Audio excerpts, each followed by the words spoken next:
Bismillahirrahmanirrahim. Assalamualaikum warahmatullahi wabarakatuh. Waalaikumsalam warahmatullahi wabarakatuh. Banyak memberikan keterangan kepada jamaah kami di persidangan. Ada beberapa hal yang saya tanyakan. Apa kiat-kiat kita supaya kita tetap istiqomah di dalam kebaikan? Karena begini Ustaz, kita sering lihat di awal-awal dia punya niat yang sangat baik untuk tegak berdiri di jalan Allah. Tapi di tengah perjalanan sering kita lihat jadi miring ke kanan, miring ke kiri dan lain sebagainya. Nah, pertanyaan saya itu apa kiat-kiatnya supaya kita tetap istiqomah di jalan Allah? Terima kasih. Assalamualaikum warahmatullahi wabarakatuh. Nama saya Muhammad Saifullah. Pertanyaan yang bagus sekali dari Bapak kita, Bapak Ketua ya? Pak Saifullah, Pak Muhammad Saifullah, tentang kiat-kiat agar kita istiqomah. Kadang kita sudah berniat, sudah bertekad, bahkan ada sebagian orang yang awalnya dia kokoh dan kuat, tiba-tiba bisa saja miring, condong. Dan kadang ada juga yang akhirnya berguguran di tengah jalan. Ada yang berpaling ke belakang, waliyahzubillah. Lalu apa kiat kita biar tetap teguh di atas agama ini? Saudara-saudari kaum muslimin dan muslimat, yang pertama yaitu berdoa meminta kepada Allah diberi keteguhan. Kenapa? Karena hati kita ini Allah yang menguasainya, Allah yang membolak-baliknya. Maka minta seperti doa Rasulullah SAW. Allahumma ya muqallibal qulub, ya Allah yang maha membolak-balikkan hati manusia. Tsabbit qalbi ala dinik, teguhkanlah, kokohkanlah hatiku di atas agamamu. Minta kepada Allah. Wa ya musarrifal qulub, wahai Allah yang maha memalingkan hati manusia, sarrif qalbi ila ta'atik, palingkan hatiku kepada ketaatan kepadamu. Sering membaca doa itu.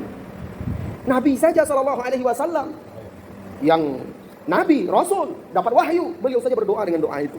Minta keteguhan. Apalagi kita ini yang banyak dosa, bahkan gudangnya dosa, yang lemah imannya. Kalau bukan karena Allah Subhanahu wa taala, maka tidak mungkin kita beriman.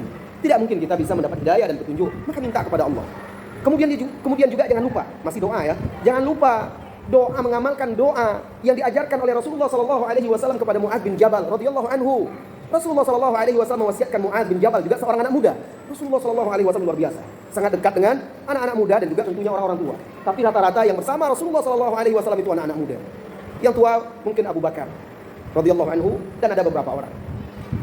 Jadi Rasulullah SAW berwasiat kepada Mu'adz bin Jabal, hai Mu'adz bin Jabal, janganlah engkau tinggalkan setiap di penghujung solatmu, atau sebagian ulama memahami setelah selesai solat. Rasulullah SAW bersabda waktu itu, an la tada'a, jangan engkau tinggalkan fi duburi kulli salah, di penghujung setiap solatmu, an taqula, engkau mengucapkan Allahumma a'inni ala dzikrika wa syukrika wa husni ibadatika, 3 kali. Ya Allah, bantulah aku untuk mengingatmu. A'inni ala dzikrik wa syukrika, bantulah aku untuk selalu bersyukur kepadamu. Wa husni ibadatika, bantulah aku untuk memperbaiki, menyempurnakan ibadahku kepadamu. Dan kita harus selalu berdoa meminta kepada Allah. Ini yang pertama. Yang kedua, wahai saudara-saudariku, selalu berusaha untuk mengikhlaskan hati kita. Buang, campakkan harapan-harapan pada makhluk, keinginan untuk dipuji, keinginan untuk menjadi terkenal, keinginan untuk mendapatkan keuntungan duniawi dari ibadah kita, dari agama kita. Karena hanya orang-orang yang ikhlaslah yang bisa istiqomah. Orang-orang yang mengharapkan sanjungan pujian, kedudukan di hadapan manusia, hanya sebentar saja dia akan berubah jika dia tidak mendapatkan apa yang dia inginkan. Nabi Yusuf alaihissalam, seorang pemuda, digoda oleh wanita yang cantik, seksi. Tuan dia waktu itu posisinya sebagai budak, pemuda. Bagaimana geloranya seorang pemuda, paling tampan lagi. Saking tampannya di masa itu ya, di antara nabi di masa itu tentu Nabi Muhammad SAW lebih tampan. Saking tampannya Nabi Yusuf itu, kan ada di dalam surat Yusuf itu, baca Bu ya. Saking tampannya sampai wanita-wanita itu ketika Nabi Yusuf lewat alaihissalam, mereka sedang memotong buah, tidak sadar mengiris tangannya. Begitu gantengnya, tampannya Nabi Yusuf alaihissalam, sehingga majikannya, tuannya yang sudah punya suaminya punya pangkat gubernur waktu itu di Mesir, Aziz Mesir, Aziz itu gelar. Ketika itu memimpin Mesir dia. Tergoda kepada Yusuf alaihissalam yang muda ini. Di suatu hari dikuncinya pintu, dikuncinya jendela ketika suaminya nggak ada, tinggal dia dengan Nabi Yusuf alaihissalam. Bersolek dia, berhias dia. Diajaknya Nabi Yusuf alaihissalam untuk berbuat dosa, untuk serong. Ma'adallah. Nabi Yusuf berlindung kepada Allah Subhanahu wa taala. Lalu Allah selamatkan dia. Dan di dalam surat Yusuf itu Allah jelaskan kenapa dia diselamatkan. Wa innahu min ibad wa innahu laminal mukhlasin, dan sesungguhnya dia termasuk hamba-hamba kami yang ikhlas. Karena dia ikhlas, maka diselamatkan oleh Allah Subhanahu wa taala. Istiqomah dia tidak tergoda dia dengan wanita ini. Padahal kesempatan ada. Kemudian posisi dia waktu itu dia hanyalah seorang budak.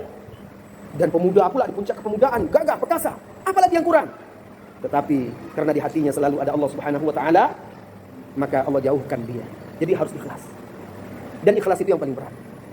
Dahulu salah seorang ulama kita ada yang mengatakan, yang paling berat di dunia ini, dalam kehidupan ini adalah ikhlas. Entah berapa kali aku mencampakkan riya dari hatiku, maka dia tumbuh lagi dalam bentuk yang lain. Lawan dari ikhlas adalah riya. Berusaha dia campakkan, tapi tumbuh lagi dalam bentuk yang lain. Itu ulama yang mengatakan. Bagaimana dengan kita? Jadi berusaha untuk ikhlas. Yang ketiga, amalkan ilmu yang sudah kita pelajari. Itu juga kiat untuk istiqomah.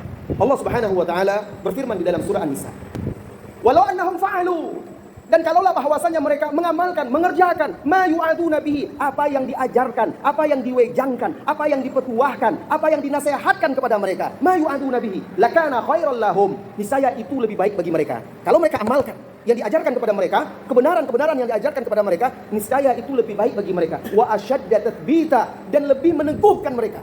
Asyad, kuat, lebih tathbit, meneguhkan, mengokohkan.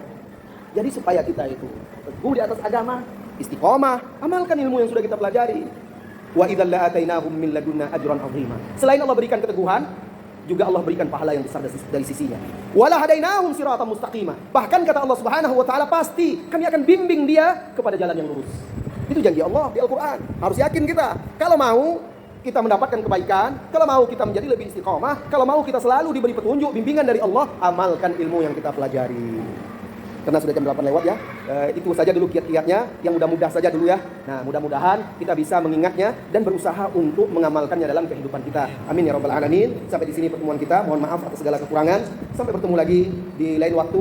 Jika tidak di dunia, mudah-mudahan Allah Subhanahu wa taala mengumpulkan kita semua di surganya bersama Rasulullah sallallahu alaihi wasallam. Amin. Wassallallahu wasallam ala nabiyyina Muhammadin. Walhamdulillahirabbil alamin. Assalamualaikum warahmatullahi wabarakatuh.